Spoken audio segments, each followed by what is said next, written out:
大家好，我是魏之超。今天来跟大家聊一聊心理学名著《影响力》来讲讲书里给出的心理操控7大绝技，万字解读，干货十足。这本书的书名叫《影响力》听着好像有点虚但实际上讲的是非常有操作性的心理操控的原则和技巧。这些技巧呢，都是巧妙地绕过人们的意识，跟人的直觉情绪本能这样的一些无意识层面的心理过程打交道的，在不知不觉中就改变了人的心理和行为。影响力这本书介绍的呢，就是这样的7类心理操控的方法。衡量一本心理学图书好不好我心目中主要是3个标准第一，科学性实验的证据够不够过硬；二，启发性知识是不是能够颠覆认知，扩展知识的边界；第三，实用性书里讲的东西能不能够用来指导生活。这3条全都占全的，那其实是凤毛麟角而影响力呢，就是凤毛麟角的其中一本那以后有时间我也会讲一讲其他符合这3个标准的好书。影响力这本书不但从头到尾都是有理有据的真知灼见里面积累了大量社会心理学里的经典研究结论，而且书里那些心理操控的原则和技巧在现实生活里真的是遇得着也用得上的尤其是在商业消费领域很多营销方法里都包含了这本书里讲到的那些心理操控的技巧商家会利用这些技巧来促销，广告会利用它们来洗脑，我们的日常生活里几乎就是被这些东西包围的。也就是因为这个原因吧，影响力这本书的作者罗伯特·希尔迪尼他虽然是美国亚利桑那州立大学的社会心理学教授，但他在商业界、广告界、营销领域的影响力甚至远远超过他在心理学界的地位。影响力这本书的主要信息呢，我打在屏幕上了，就不口播了，请大家自己看。我今天这期节目的文稿呢，是依据影响力全新升级版这个最新的修订版来做的因为这本书太经典太畅销所以作者一再修订，一再出新版。在这个最新的2021年的修订版里呢，作者希尔迪尼一方面是增加了一些最近几年互联网大厂营销和人力资源管理方面的非常有意思的案例从这一点也可以看出来这本书的影响力一直在发挥作用。另一方面呢，这个版本最大的一个改动就是在原来的心理操控6大绝技的基础上增加了一项绝技联盟这是以往的版本里都没有的。那下面呢，我就分别来说说心理操控7大绝技每一个绝技呢，我们都从一攻一守这2个方面来讲。攻就是你拿它来操控别人的心理，那应该怎么用；守呢，就是如果别人别有用心的用这些技术来操控你，那你应该怎么样防御。我们不能只说攻不说守那不然就变成骗术指南了，有攻有守才会平衡。那下面我们先来说心理操控7大绝技的第一种绝技，互惠。互惠是人的一种本能别人给了我们什么好处，我们就会自动产生一种心理压力，想要尽可能的回报对方。如果有所亏欠呢，我们就会产生一种不舒服的感觉。互惠是伴随着人类合作行为的进化而进化出来的是一种非常根深蒂固的本能。互惠涉及到利益交换所以非常天然的就容易被人利用来套取利益。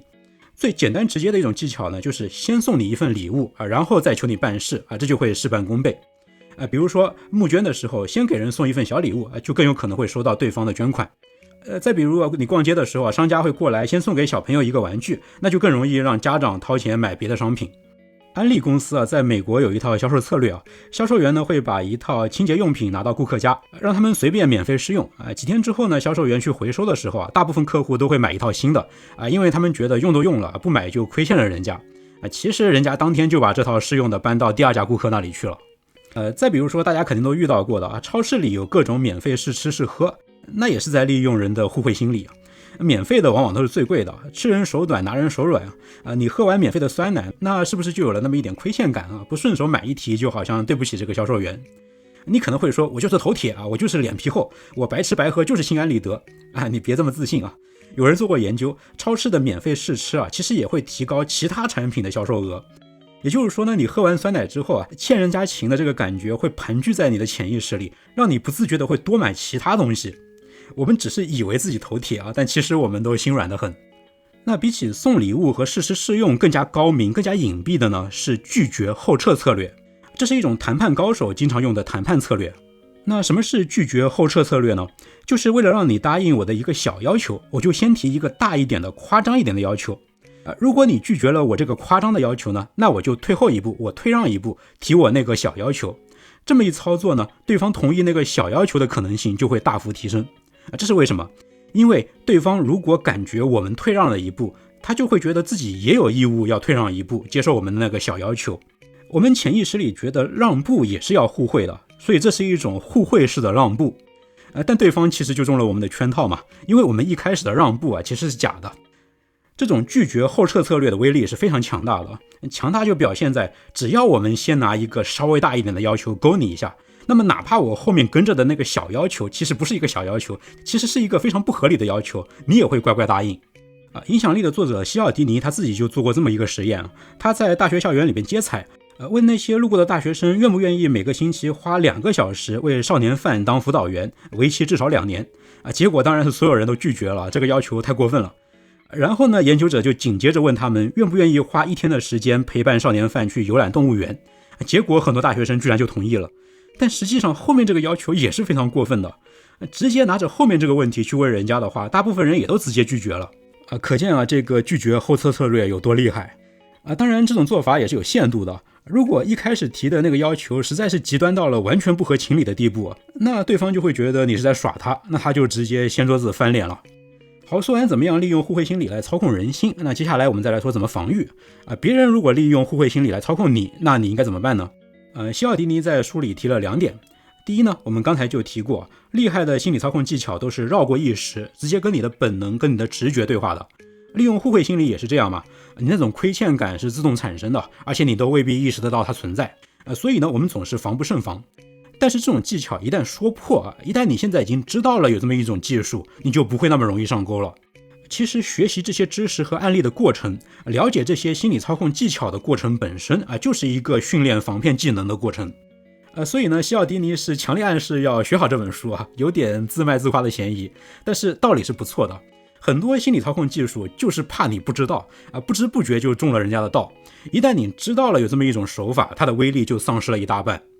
这就跟魔术揭秘很像看魔术师表演的时候那是感叹神乎其技但是看完魔术揭秘之后就感觉那是在侮辱智商了。所以呢，我们的第一种防御手段说白了就是知识就是力量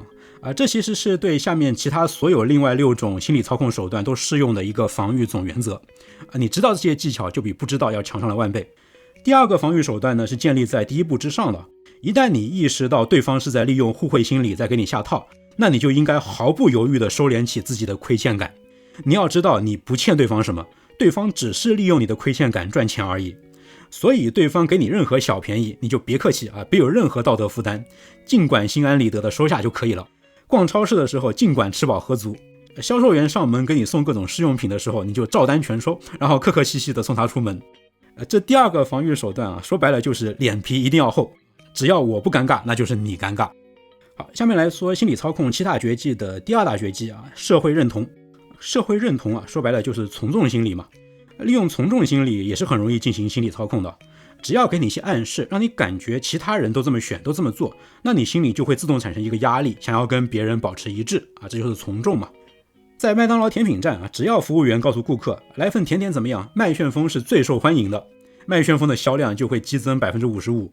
然后店员只要接着说某某口味的配料顾客最喜欢，那么这种配料的销量就会提升 48%。你看，只要告诉你这个东西受欢迎只要告诉你别人也是这么选的，你就会买它。奈飞公司本来一直都对自己平台上哪些剧受欢迎守口如瓶视为商业机密，但到了2018年的时候他们公司的态度突然大逆转，他开始大量公布自己最成功的影视作品是哪些，还搞各种各样的排行榜什么的。那为什么会这么做呢？因为那时候公司高层发现人气是会提升人气的。观众得知其他人最爱看哪些剧之后就会跟风看跟风讨论，这样就滚雪球了，就很容易把热门变成爆款。这种手法在商业里实际上十分常见夜店老板会雇人在门口排长队营造人气旺盛的错觉，街头表演者会在钱罐里先放上几块钱，营造不少路人都已经给了钱的错觉。国外一些募捐活动也会安排托筹款者演说完了之后呢，那些托就会第一个站起来捐钱。刚才说的这些手法呢是比较直白的，那下面这几个就非常微妙了。书里写过这么一个案例，有个汽车销售商发布了一则招聘广告，广告里说因为最近顾客对我们这个品牌的车辆的需求量大增，所以我们需要扩大我们的销售队伍来跟进这些需求。结果广告发布之后呢，销售商不但招到了销售员，而且更加意外的是他们汽车的销量也迎来了一波暴增。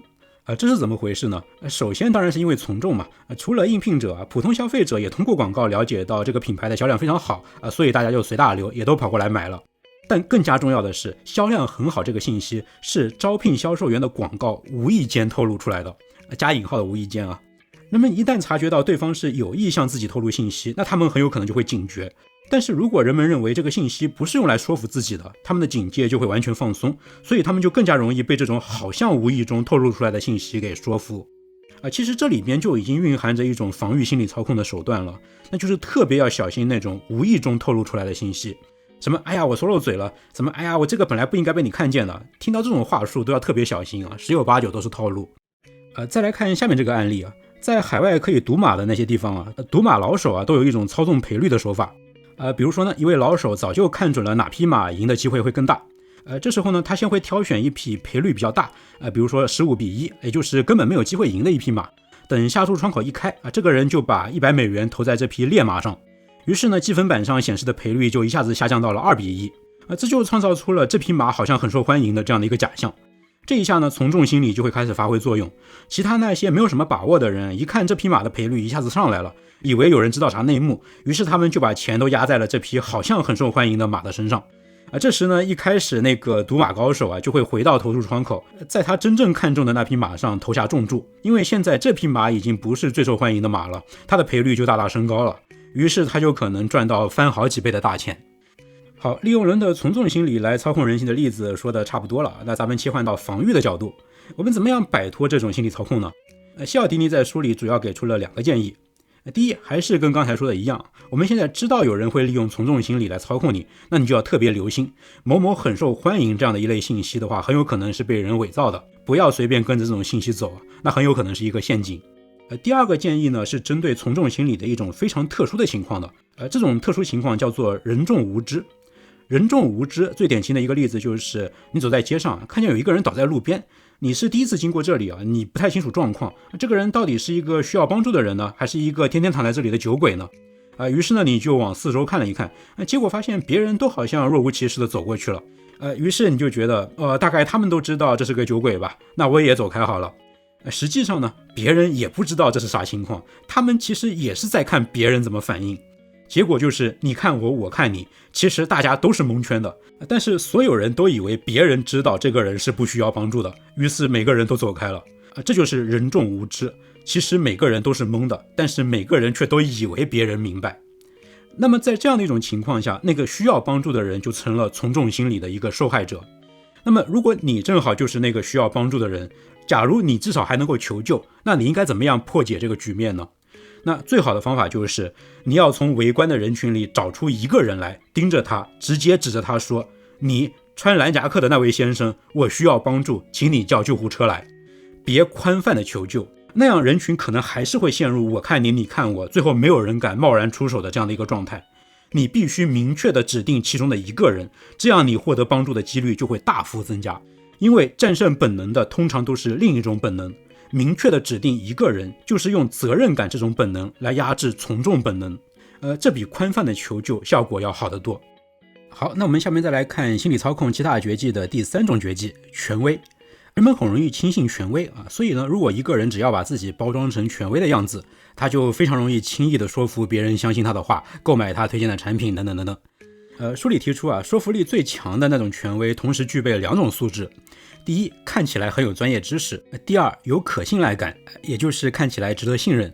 专业知识这一点好理解啊，就不多说了。第2点，可信赖感要展开说一下。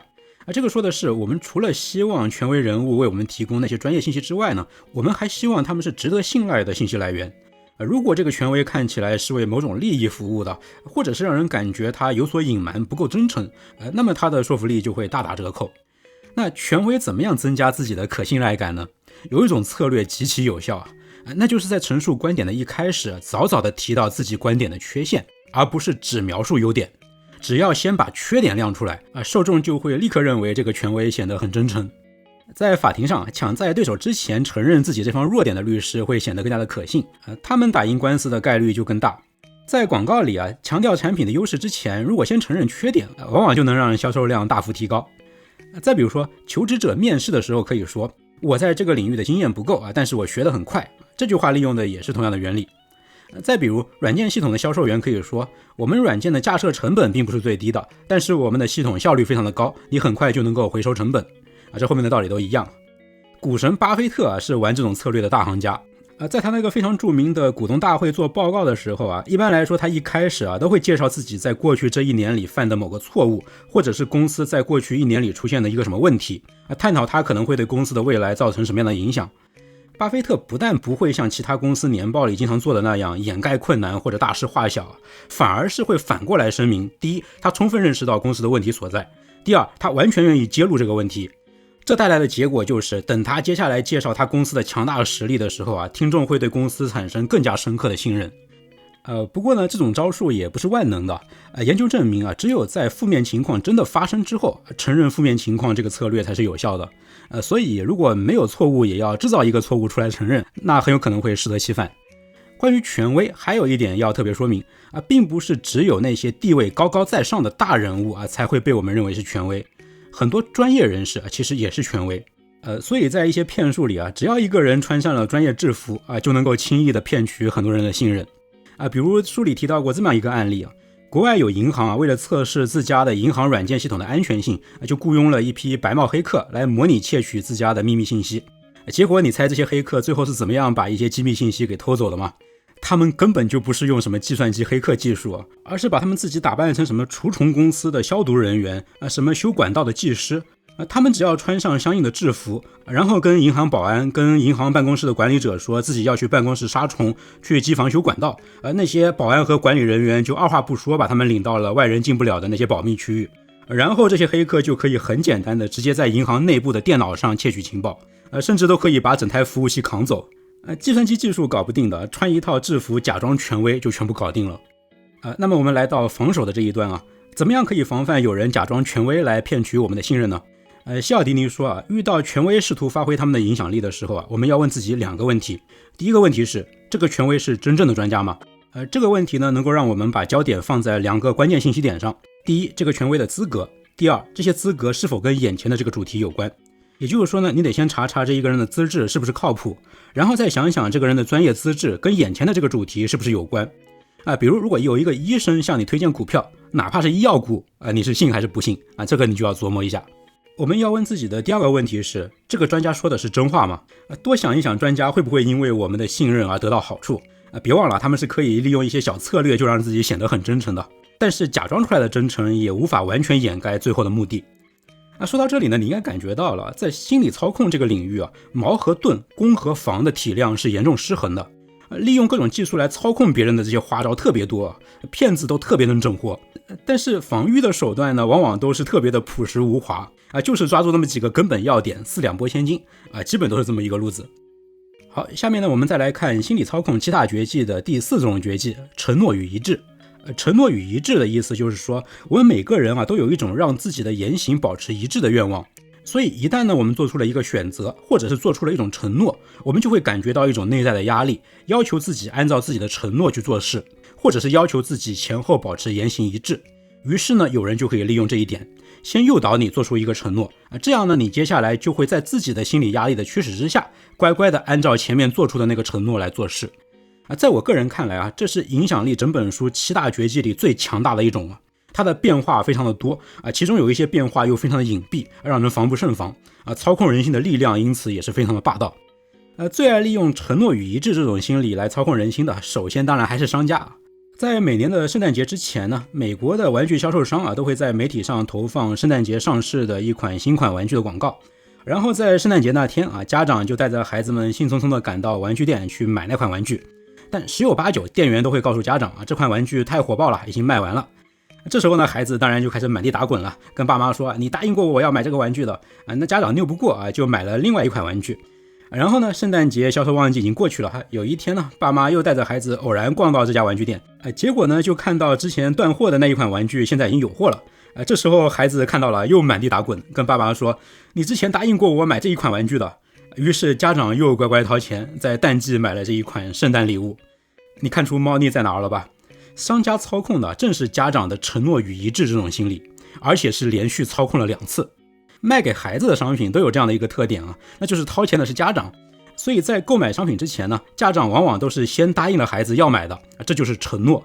有过承诺商家就必定能够赚一笔了，因为家长会有很大的心理压力要履行承诺嘛。那商家索性就再接再厉，玩一个缺货的小花招顺便再敲家长一笔。谁让你们这些家长实际上傻傻的承诺了2件事呢？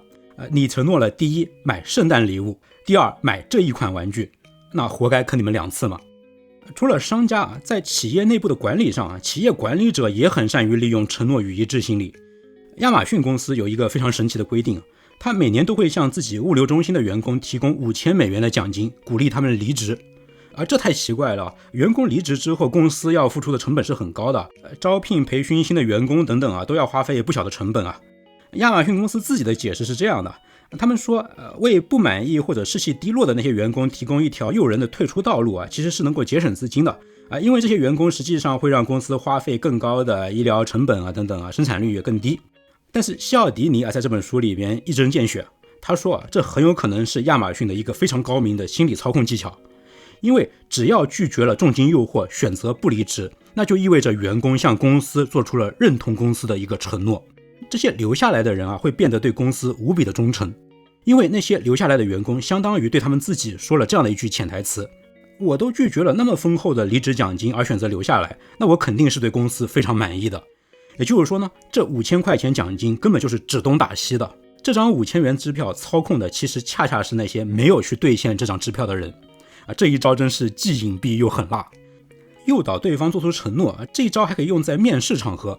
你可以操纵面试官让他承诺雇佣你吗？居然是可以的。只要在面试开始之前，你先发制人，问面试官这样一个问题，你说，在我们开始之前，我想知道您能否回答我一个问题，我很好奇我的哪些背景让你们把我加入了候选名单呢？面试官只要开口回答你的这个问题，他就上钩了，因为这是他亲口说出他自己对你的一些积极印象。换句话说，这等于是在你自己都还没有开始介绍你自己之前，招聘方就已经做出承诺要聘用你了。利用承诺与一致心理来操控人心最厉害的一招大概就要数下面这个登门槛技术了。登门槛最早指的是这样的一种销售技术。一个销售员来敲门他呢先不直接向你推销产品，而是问你能不能够借口水喝那这么小的一个要求，你又这么善良当然就答应了。于是呢就给他接了杯水销售员就一脚踏在你家的门槛上边喝水边跟你聊天，聊着聊着他就提出了一个新的要求能不能进你家坐坐跟你说说我们的产品呢？你会答应他的这个请求吗？根据心理学家的一系列研究结果大部分人都会答应这个进一步的要求的。想要进你家门，就先踏上你家的门槛；想要让你接受一个大一点的要求，就先想法子让你先接受一个微不足道一点的要求。这就是登门槛技术。那么为什么登门槛技术能够奏效呢？还是因为承诺与一致。你先答应了对方一个小要求，等于是传达出一个接受了对方和向对方表达友好的信号。这时候当对方提出一个更加过分的要求的时候，你为了保持自己的形象前后一致，你就会在潜意识里说服自己继续接受对方的要求。这样一来，对方就能够一步一步得寸进尺了。登门槛技术是先提小要求再提真要求，前面说的那个拒绝后撤策略呢，是先提大要求再提真要求。你看从2个相反的方向迂回包抄都能够起效，挺有意思的。那你现在已经知道有登门槛这样的一招了，在销售员上门这种场景下呢，我估计你已经不会中招了。但是登门槛技术其实可以用得极其隐蔽让你防不胜防。上世纪60年代的时候有2位美国的心理学家做过一个经典实验，他们派研究者假装成义工到美国加州的一个居民区，向业主们提出一个非常荒唐的要求。他们要求业主在他们自家的院子上竖起一块巨大的广告牌，上面写着小心驾驶。广告牌大到能把房子正面的视野几乎完全挡住结果呢，直接提这个要求的话，只有 17% 的人答应了。但是只要做一个很小的微调，业主们同意要求的比例就会大幅上升到 76%。 什么微调呢？那就是在提出这个要求的2周前，有一个假扮成义工的研究者先来过一趟，要求业主在房子前的草坪上竖起一块几厘米宽的小小的警示牌，上面写着做一个安全的驾驶员。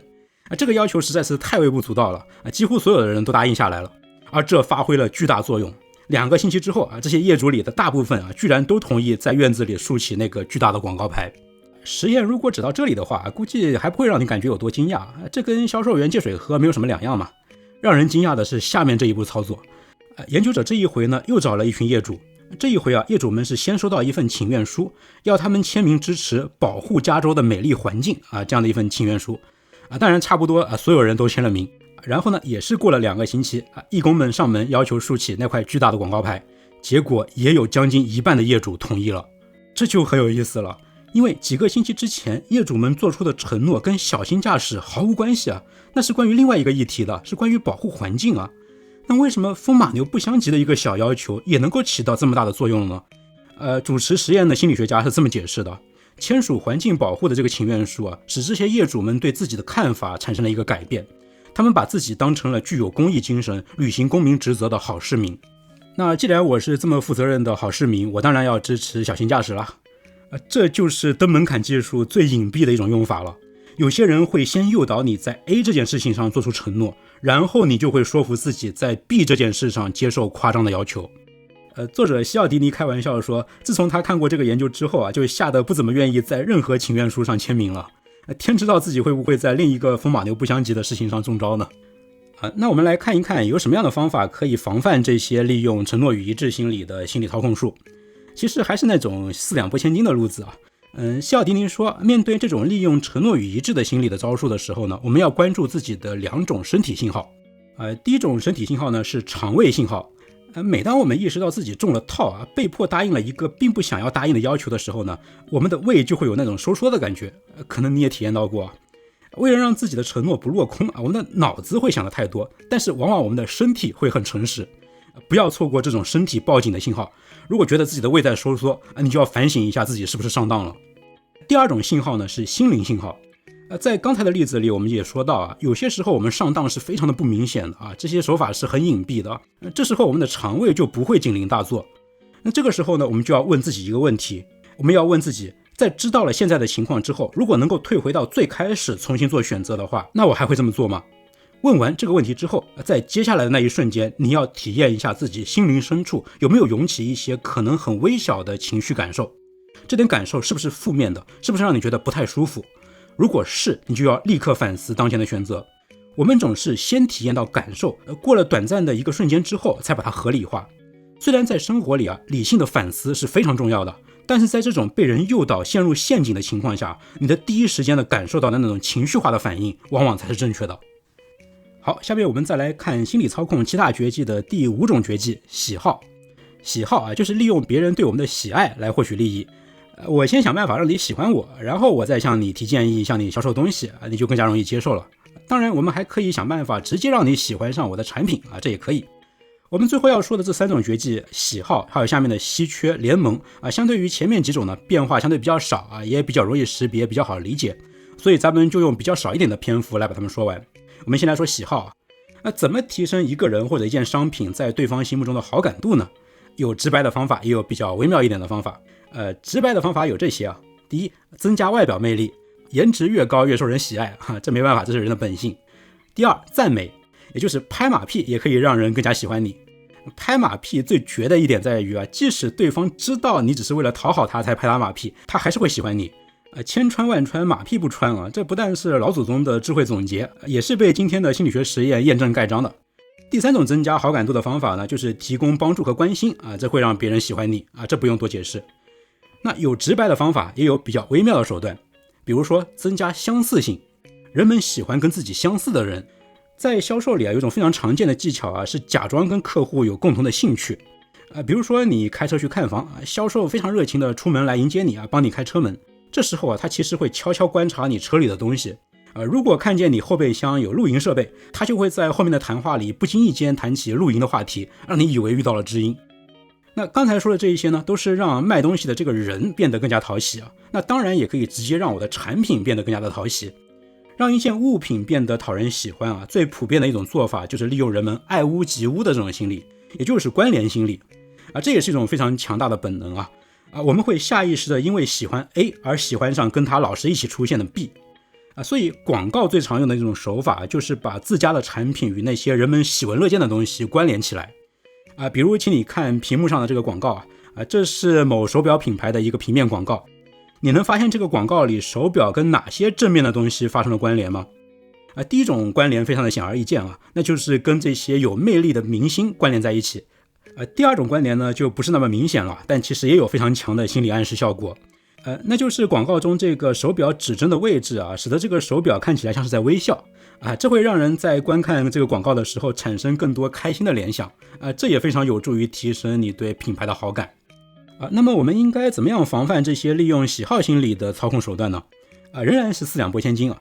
西奥迪尼说，影响喜好的手段太五花八门了，逐一设计反击策略是毫无必要的。其实我们只要关注一点就行了，那就是我们是不是觉得自己超乎寻常的迅速并且热烈的喜欢上了对方。比如我认识这个销售员才20分钟啊，怎么就待他跟亲人一样呢？只要意识到这一点，你就会恢复理智，告诉自己，我等会儿要带回家的是这辆车，而不是这位卖车的小姐姐。那下面呢，我们再来看心理操控7大绝技的第6种绝技，稀缺。人们对稀缺特别的敏感啊，一件商品数量很稀少的时候，一个机会很难得的时候，我们就会本能的觉得这件商品的价值，这个机会的含金量特别高这就是物以稀为贵嘛这也是一种非常强大的本能于是呢，有人就会刻意制造稀缺来操控我们的行为，从中获利。有些商家的手法是很简单粗暴的只要在商品后面加上一句最后3件手慢无那就可以勾起很多人的下单欲望了。而有些商家呢，会把稀缺原则用得更加极致。比如有研究发现如果人们亲眼看到他想要的东西从数量很充足变成了稀缺，这个过程让他看到，这就比一开始就稀缺的效果更好。所以呢，有一些精明的商家就会把货源渐渐枯竭的这个过程想办法展示给消费者。再比如还有研究发现当资源是因为其他人的争抢而变得稀缺的时候人们会变得尤其狂热。我们见不得自己想要的东西变少，尤其见不得自己想要的东西因为别人的抢走而变少。所以呢，精明的商家也经常会雇托来抢购商品让你眼睁睁看着自己想要的东西被别人抢走然后就心急火燎的下单了。那么我们怎么防范有人利用稀缺来操控我们呢？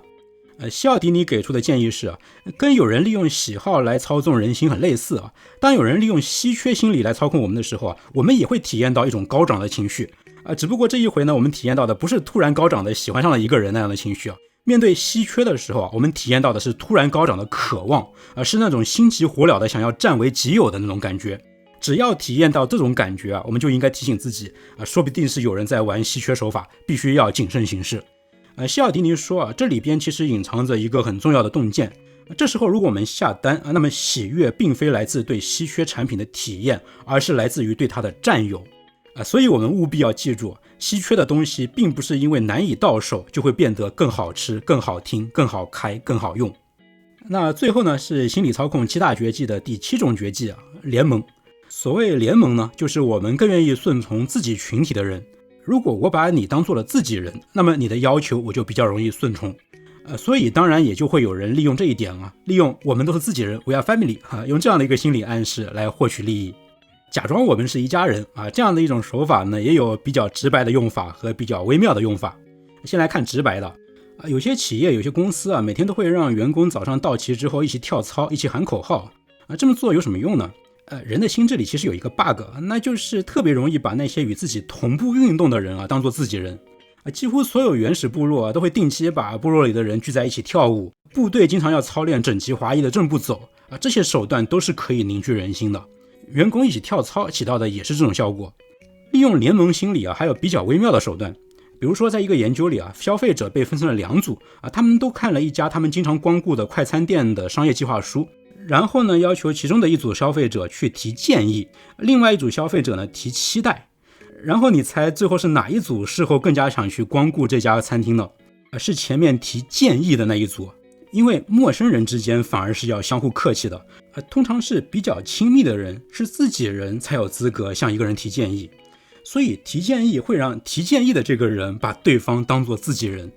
这一招其实也是拉近人际关系的一个高招有些企业管理者会鼓励员工给自己提建议我们在生活里呢，也可以在适当的时候要求朋友同事给自己提建议。我们自己主动给别人提建议呢，有时候可能会不招人待见但是主动让别人给自己提建议那就会拉近对方与你的距离对方会因为给你提了建议而觉得你是自己人。联盟这一招呢，是西奥迪尼在最新的这一版里扩写的风格跟前面有点变化务虚的东西更多我觉得能够提炼出来讲讲的主要就是上面这样几点。关于如何防范西奥迪尼也没有写出很具体的东西，但我自己读完全书之后得出一个很简单粗暴的概括我觉得书里这些关于如何防范别人操控人心的策略汇总起来呢，其实就是一种有点混不吝的态度，就是关我屁事。你求我让你登门槛，你的要求关我屁事。你打扮得漂漂亮亮向我推荐产品，你的长相关我屁事。你退让了一步，所以我也得退一步。你退你的，这关我屁事。还是那句话，只要我不尴尬，那就是你尴尬。好，影响力这本书的超万字解读我们就说到这里。希望我的这些提炼对你理解影响力这本书有所帮助。如果你喜欢听我讲心理学图书呢，你也可以关注一下我与 B 站合作的心理学课《心理学通识与新知》已经在 B 站课堂上线了，课程陆续更新中，感谢你的支持。我是魏之超，我会在这个频道里持续输出我的3大爱好：心理学、读书和电影。如果你喜欢我的节目，请关注、点赞、收藏和评论这对我非常重要咱们下期节目再见。